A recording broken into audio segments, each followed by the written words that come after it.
Cette manifestation s'inscrit dans l'action nationale portée par le Conseil national de l'Ordre des architectes, Architecture et territoire.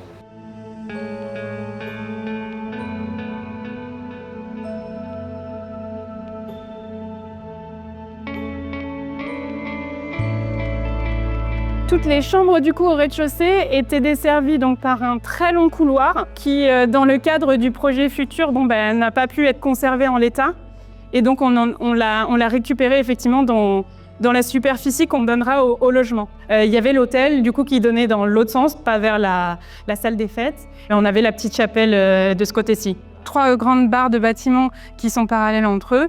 Tout l'objectif aussi, c'était de pouvoir traverser pour les sœurs aussi, et même pour les patients, qu'il pleuve, qu'il vente, qu'il neige, qu'ils soient toujours couverts.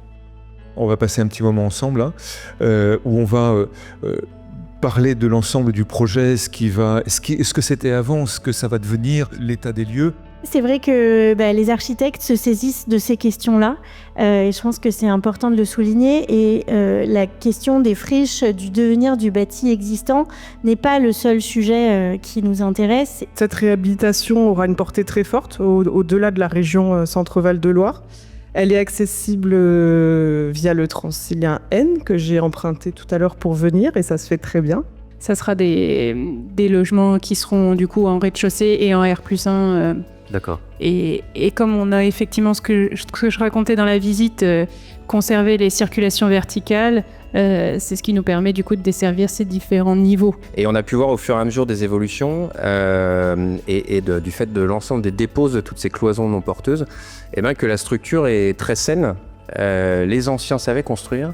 Ici, on tient au millimètre, vraiment. Je me souviens d'une très grande frayeur sur le fait qu'on ne pouvait pas faire rentrer les appartements qu'on avait envisagés dans la trame.